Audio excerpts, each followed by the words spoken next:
일단은 뭐 제가 그 아동복지 쪽에 있었고 또 석사도 아동복지학을 했고 또 하던 일도 이제 그 어린이집 원장을 하다 보니까 또 그냥 어린이집 원장만 한 게 아니라 뭐 이제 어떤 사안이 있을 때 제가 상당히 적극적이거든요.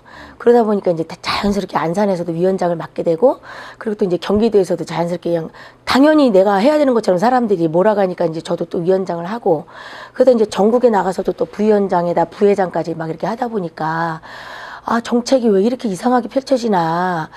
아니, 왜 부처에서는 이렇게밖에 못할까. 이제 이런 일이 이제 대두가 되면서 이제 제가 이제 정치를 이제 꿈을 꿨던 거죠. 아, 이게 내가 정치를 해야 정책을 바꿀 수 있겠구나.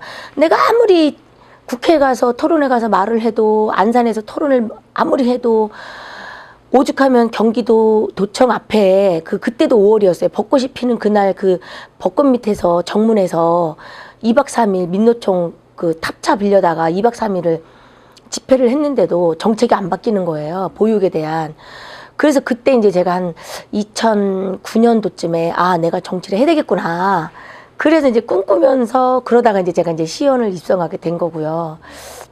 우리 안산시의회는 이제 지금 운영위원회를 포함해서 이제 4개 상임위원회가 있는데, 기획행정위원회, 그리고 이제 문화복지위원회, 그리고 이제 도시환경위원회가 있잖아요. 근데, 일단은 제가 초선이지만 그래도 감사하게도 제가 이제 선임분과위원회인 기획행정위원장이 됐는데, 우리 이제 기획행정위원회는, 일단은 안전행정국 소관, 또 기획경제국 소관, 그리고 또, 농수산물센터 그리고 또 그런 부분들 평생교육원 요 부분을 이제 우리가 관장하고 있는데요. 관장하고 있고 또 일단은 예산부서라든가 또 인사 파트가 우리 기획행정위원회에 있다 보니까 상당히 막중한 임무를 갖고 있고 다행히 저희 기획행정위원회 일단 의장을 경험했던 의장을 그 하셨던 분도 계시고 또 초선이지만 젊은 또 송바오나 간사가 있고 상당히 이렇게 고루 포진돼 있어요. 그래서 제가 위원장이지만 그 멤버가 기획행정위원회에 그 상임위원회에 소속된 위원님들이 너무 또 잘 또 서로 일단은 우리가 하반기 구성에 있어서는 상당히 진통이 많았지만 일단은 기획행정위원회 이끌어가는 데 있어서는 상당히 감사함이 많다. 그렇게 지금 진행되고 있습니다. 그 최근 위원회 주요 활동에 대해서도 이제 이번에 이제 최근 활동이라고 하면은 2017년도 업무 보고를 우리가 받았고요. 그리고 또 업무 보고를 받으면서 상당히 또 중요한 사안이 많았고 그리고 최근에 이제 그 행정동 명칭 변경 및 또 분리안에 대한 조례가 또 부결이 됐었잖아요. 그래서 그거를 또 안산 시민 입장에서 다시 한번 고민해 봐야 되지 않을까라는 생각이 있어서 그 원곡 본동에 우리 상임위가 다 같이 갔으면 좋았을 건데 이제 일단은 간사님하고 같이 갔었어요. 가서 단체장님들 다시 만나 뵙고 또 단체장님들은 수도 없이 간담회를 많이 했는데 뭘 또 간담회를 또 하느냐 이렇게 얘기를 하시는데 그래도 그 집행부에서는 그 조례를 다시 한번 상정하고 싶어하는 그 의혹이 있으시고 요구도가 있기 때문에 그거를 또 무시할 수도 없잖아요. 상임위에서. 그래서 뭔가 좀 미래지향적으로 발전된 내용을 넣을 수 있을까 그거를 찾고자 어쨌든 원곡본동에 방문을 해서 단체장님들하고 또 이제 잠깐 한 1시간 반 정도 얘기 또 잘 나눴어요. 예. 그리고 이제 지금 또 기획행정위원회의 조례 중에 우리가 또 의회가 그렇잖아요. 의회라는 게 어쨌든 집행부를 감시하고 또 뭐랄까 관장을 하잖아요. 그런 부분에 있어서 관리 감독을 하는데 일단은 그 시민들이 청원하는 내용도 우리가 또 그런 뭐가 문제인지 그걸 또 처리를 해드려야 되는 부분도 있고 근데 지금 계류돼 있는 게 이제 인권 그 조례가 있어요. 이제 우리가 짧게 이제 인권 조례라고 말을 하는데 그 조례가 지금 계류돼 있고 그리고 또 사실 상임위원회 사단법인이긴 하지만 지금 자원봉사센터 센터장 그 선임에 관해서 문제가 좀 있었잖아요. 그래서 그 부분도 지금 우리가 그냥 놓고 갈 수 없는 부분이고, 그 부분도 분명히 뽑혔던 분이 꼭 와야 된다 이런 게 아니라 분명히 행정은 바르게 되어야 되잖아요. 바르게 처리가 되어져야 되고. 근데 그 부분이 상당히 지금도 좀 뭐랄까 클린하지 않게 돌아가는 이 형국이, 어떻게 보면 또 우리 상임위원회에서 그 부분을 명쾌하게 답을 찾아야 되는 그런 과제도 있다. 저는 지금 그러고 있어요. 숙제가 제가 적어봤는데 일단은 지금 우리 숙제라면은 지금 이제 일단은 도시공사가 지금 상당히 공룡처럼 비대해져 버렸잖아요. 그래서 이제 그 부분이 좀 지금 이제 조직 진단을 이제 용역을 할 거거든요. 그래서 제가 며칠 전에 부서에다가 연락을 했어요. 이 조직 진단하는 거에 있어서 예산과에다가 혹시 가안이 나왔느냐, 가안이 나왔으면 좀 미리 좀 달라. 왜냐면 우리 상임위원회에서도 뭔가 이렇게 요구도가 있을 수도 있다. 저도 위원장으로서 드릴 말씀이 있고, 그래서 그 부분을 플러스 알파로 좀 했으면 좋겠다라는 얘기를 또 했고요. 그리고 지금 우리 위원회 숙제 중에 또 하나가, 일단은 농산물 시장 농산물 시장이 뭐 이전을 해야 된다, 뭐 결론은 이제 그냥 거기서 이제 다시 리모델링 해가지고 이제 하기로 했는데, 그 부분도 저도 이제 지역구가 이동이다 보니까 명절에 우리 안산 시민들이 거기 많이 오잖아요. 그래서 그 숙제가 있어요. 그 농산물에 대한. 평소에도 엄청 너무너무 막 작년 추석에는 거기서 그 안에서도 교통사고가 났어요. 크게. 들어오는 차 나가는 차. 그래서 이제 그런 부분들 또, 그리고 일단은 이제 조만간 이제 정원조례가 이제 올라오잖아요. 정원조례. 그래서 정원조례와 맞물려서 우리 이제 하반기 원구성 할 때 이제 문제됐던 여러 가지 이제 상임위원회 부분도 있잖아요. 이제 그런 부분들, 그런 게 일단은 우리 그 기획행정위원회에 어떻게 보면 과제죠. 과제고, 시민들이 또 많이 바라보고 있고, 예, 그런 과제가 있어요. 분리할 수는 없는데 지금 이제 많이 이런 요구도가 들어오는 것 중에 하나가, 만약에 이제 체육관을 하나 지역에 지잖아요. 만약에 이제 뭐 성포동에 체육관을 졌다. 그러면은 이게 이제 바로 완공이 되면 그냥 바로 도시공사로 넘어가다 보니까 어떻게 보면 프로그램도 다 도시공사 쪽하고 이렇게 만들어야 되고 이런 부분이 있는데, 시민들은 또 어떤 요구도가 있냐면 어느 일정 부분 공간을 할애해서 성포동 주민이 자유스럽게 쓸 수 있는 공간을 할애해달라. 유료가 아닌 무료로. 이제 그런 요구도가 있고요. 1동 같은 경우에도 만약에 여기에 뭐 체육문화센터란 이런 것이 만약에 건립이 된다라면 1동 같은 경우에는 청소년이 많은 데예요. 그러니까 초중고 고등학생은 많지 않지만 초등학생이 아주 많고 중학생도 많고 맞벌이 많은 데다가 이 아이들이 지역아동센터 가지 않으면 어디 갈 만한 데가 없는 거예요. 그리고 또 유난히 1동이 이렇게 이제 건물이 단독 세대가 아니고 이렇게 상가이면서 복합 건물이 많잖아요. 그러다 보니까는 서울에서 명퇴하신 어르신들이 건물을 사서 많이 오세요.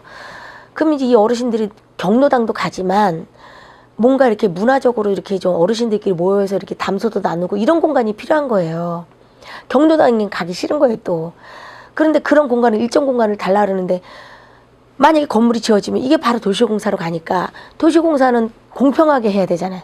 그러니까는 유료가 돼버리는 거예요. 그래서 그런 부분들을 우리가 용역에서 뭐 도시공사를 어떻게 해체하자 이런 차원이 아니라, 지금 도시공사가 우리 의회에서 바라는 거는 자립이잖아요.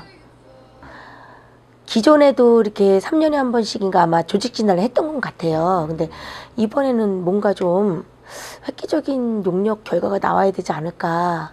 아까 앞에 말씀하신 게 일반에 일반에다 이렇게 줄 수 있는 영역이 있으면 그런 거는 굳이 도시공사가 가져가지 말고, 그렇죠. 예. 일반이 할 수 있게끔. 지금은 뭐 무조건 가는 거잖아요. 시설만 만들어지면 무조건 가고, 그리고 이제 지금 어저께도 이제 조기축구회를 신무식 이런 데 갔는데, 그들은 또 그런 데 계시는 분들은 또 축구장 이런 거를 굳이 조기축구에 운동할 때 도시공사가 막 뛰어와서 문을 열어줘야 된다는 거죠. 그러면 그런 거를, 이거는 이제 그분들의 얘기예요. 그분들은 차라리 누군가에게 그 관계된 기관에 위탁을 주면 관리도 잘하고 이 번거롭게도 안 하고 좋을 텐데 왜 굳이 그 열쇠만 따는 그 역할을 거기다 줘야 되느냐, 그렇게도 얘기하더라고요. 그래서 좀, 그리고 또 도시공사가 지금 제가 제주도에 운영위원회에서 한번 갔었거든요. 이제 선진지 뭐 이래가지고 이제 견학을 갔는데, 제주도 도시공사는 그 귤이 많이 나오잖아요. 그러니까 이 귤이 남아버리는 그런 양들을 갖다가 그 주스 즙을 내 가지고 그 이익을 내는 그런 사업을 하더라고요. 그것도 제주 시민들을 고용하는 거잖아요. 많이 자동화가 되어 있지만 그래도 일자리 창출도 되고 이익도 많이 되고, 그리고 그게 사계절 다 하는 건 아니더라고요. 그러니까 농한기도 있지만 그거를 해야 될 때 일단은 즙을 내 가지고 그걸로 이익을 많이 내시나 봐요. 그 경영 상태를 보니까. 근데 우리 이제 도시공사 같은 경우에는 우리 뭐 17개 시도에도 보면 도시공사가 다 흑자는 아니잖아요. 우리도 사실 관리하는 차원이지 뭔가를 이익을 내는 일을, 생산적인 일을 하는 건 없잖아요. 그런 차원에서 이제 의회에서 자꾸 그거를 주문을 했어요. 자립을 해라, 자립을 해라. 근데 이제 이번에 2017년도 본 예산에서 500억을 이제 출자해달라고 했었어요. 근데 500억을 다 그 출자하기에는 좀, 그래서 일단은 300억을 했거든요. 근데 그 출자하게 된 동기가 뭔가 자립을 할 수 있는 사업을 펼치겠다, 이렇게 얘기를 해서 이제 그렇게 한 거예요. 근데 이제 그 이면에 개발 있잖아요. 개발. 뭐 주택이라든가 행복주택이라든가 뭐 이런 거를 할 의향이 있는 것 같더라고요. 사업 가지고 온 거에 보면. 그렇다면 굳이 뭐 이건 이제 우리 위원회 공통된 생각은 아니지만, 저는 이제 그 상임위원회 위원장으로서 보기에도 그렇고 안산 시민을 대변하는 시의원으로서 보기에도 굳이 건물이 다 지어진다고 해서 이게 오롯이 다 글로 가야 될까라는 물음표는 생기는 거죠. 예. 또 그런 게 있고, 또 이제 우리 상임위원회 뭐 소관이라고 말하긴 뭐하지만 일단은 우리가 이제 특별하게 조례가 만들었잖아요. 2021년도까지. 근데 그 안에 그 자이 90블럭이 있잖아요. 그래서 그 90블럭에 지금 학교 그 부지가 지금 또 좀 문제 아닌 문제가 생겼잖아요. 그래서 그 부분도 위원회에서는 그게 학교 부지가 한 670억 정도 된다 그러더라고요. 그러면 그게 만약에 무상으로 주라라는 판결이 나버리면 우리가 또 그만큼을 토해내야 되는 상황인 거잖아요. 그래서 그런 부분들을 어쨌든 집행부에서 잘할 수 있게끔 우리가 계속 의견은 돼야 되겠죠. 그런 게 좀 기획행정위원회 지금 과제라면 과제라고 볼 수 있어요. 국민의당 일단 제가 이제 올해 2010년도 2월 1일자로 제가 이제 탈당을 해서 국민의당으로 왔는데요. 뭐 처음에는 그 당 이름은 계속 바뀌었어도 제가 탈당을 주도적으로 제가 한 적은 없었잖아요. 처음 탈당을 경험한 거고 제가 당원 생활하면서. 근데 가족들도 사실 말렸어요. 탈당하는 거에 대해서. 일단은 제가 정치를 하겠다고 나선 이상은 어떻게 보면 그 가족들이 보기에는 그 훗날을 뭐랄까 담보할 수 없는 그런 선택이잖아요. 그렇지만 저는 일단은 제가 정치를 하고 싶어 할 때 저를 또 이끌어 주셨던 분이 지금 현재 국민의당의 김영한 상록을 지역위원장이었고, 그런 부분에 있어서 내가 한 번은 내가 그 은혜를 갚아야 된다라는 그런 게 일단은 우선시 됐고, 그리고 그때 너무 힘들었어요. 당에서 새정치민주연합당의 문재인 대표가 상당히 우리 당원들을 힘들게 했던 건 사실이거든요. 오죽하면 그게 분당이 되겠어요. 그러면서 그래 일단 이번에 그럼 우리가 이제 국민의당을 내가 해보자라고 이제 주도적으로 왔는데, 현재는 그 과정에서 많이 힘들었어요. 그 안산시의회 하반기 원 구성할 때도 제가 많이 힘들었고, 그리고 또 정말 그 정치인으로서 눈물을 보이면 안 되지만 저 나름대로 제가 상당히 강한 여자라고 생각을 했는데 저 나름대로 돌아서서 많이 혼자 울었고, 그렇지만 지금 현재는 아주 희망적이다, 저는. 그리고 혼자서 여기서 어려움이 많지만, 꿋꿋하게 거의 1년을 이제 견딘 거잖아요. 1년을 견뎠고, 그리고 또 선배 의원님들이나 동료 의원님들이, 당은 다르지만 또 많이 힘도 북돋워 주신 분들도 많아요. 지금 안산시 의회에. 그래서 지금 이 시간이 됐는데, 일단은 다행히도 경기도당도 우리 안산의 박주원 상록갑 위원장님이 또 도당위원장이 되셨고, 그리고 또 지금 중앙당의 대선기획단장에 또 김영환 상록을 위원장님이 또 되셨고, 또 당대표 선거에서는 당대표는 안 되셨더라도 상당히 선거, 당 내부의 선거라는 것이 이렇게 가야 된다라는 그런 또 방향 제시를 김영환 최고위원이 해주셨어요. 정말로. 뭐 우리가 이렇게 막 뭐 구호만 외쳐서 되는 정치가 아니라 뭔가 상당히 심오하게 고민을 하는 그런 모습도 보여주셨고, 그러면서 이제 저도 어쨌든 도당에서도 역할을 할 수 있게 됐고, 중앙당에서도 지금 현재 여성위원회 부위원장을 맡았고, 그리고 또 대선기획단에 만약에 기존의 관례를 보면 시의원이 대선기획단에 들어가는 게 쉽지 않잖아요. 근데 제가 지난주에 회의를 가보니까 여성은 저하고 강현재 씨라고 서울의 그 지역위원장 맡고 있는 분하고 둘이더라고요. 그런 중책을 또 제가 맡게 됐고, 또 박주원 경기도당 위원장님께서 또 경기도당 대선기획단을 또 꾸리셨어요. 그리고 인재영입 위원장을 또 다른 분을 선임을 해서 지금 현재 아주대학교 교수님들이나 또 문화예술계, 그리고 또 다방면으로 지금 이제 그 영유아 뭐 이런 유치원 쪽, 보육계 쪽 여러 방면에 상당히 다방면으로 체육계 쪽도 그렇고 지금 이제 인재 영입을 막 상당히 열심히 지금 박주원 위원장님이 하고 계세요. 도당 위원장님이. 그래서 저는 국민의당의 또 손학규 그 국민 지금 명칭이 잘 생각이 안 나는데 그게 거기가 국민주권 개혁회의 손학규 의장님.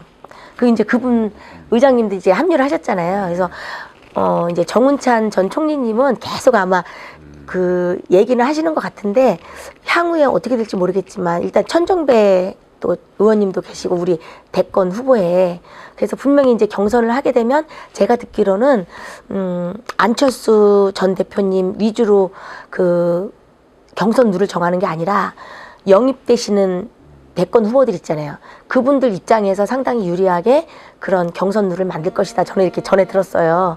그런 거 보면 분명히 지금은 안철수 대표의 그런 지지율도 약하지만, 그리고 또 뭐 천정배 전 대표님의 뭐 이런 여러 부분들이 약하지만, 분명히 저는 이제 저 나름대로 보기에는 국민의당이 대선에서는 분명히 큰 역할을 할 것이고, 결과가 아주 좋을 것 같다라는 저는 상당히 희망적인 그런 생각을 갖고 있어요. 이건 제 주관적인 생각이지만, 그래서 분명히 청와대에도 우리 국민의당 대권 후보가 분명히 들어갈 것 같은 좋은 예감도 들고, 그래서 지금 열심히 국민의당에서 활동하고 있습니다. 조금 이제 네, 안녕하세요. 일동, 이동, 성포동을 지역구로 하는 안산시원 유아입니다. 이렇게 만나뵙게 돼서 너무 반갑고요. 제가 안산시의 7대 의회에서 감사하게도 하반기 기획행정위원회 위원장이 또 되었습니다.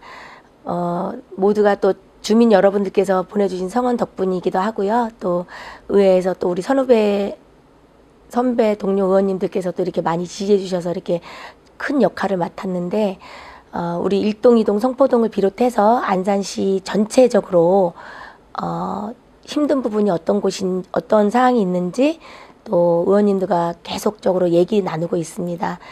특히 또 제가 일동, 이동, 성포동이다 보니 우리 일동, 이동, 성포동의 또 어려운 문제들, 지금도 계속적으로 풀어나가려고 노력하고 있고요. 민원 받은 내용들 하나하나 차근차근 또 풀었던 것도 있지만 차후에도 열심히 우리 시민들을 위해서 노력하도록 하겠습니다. 감사합니다.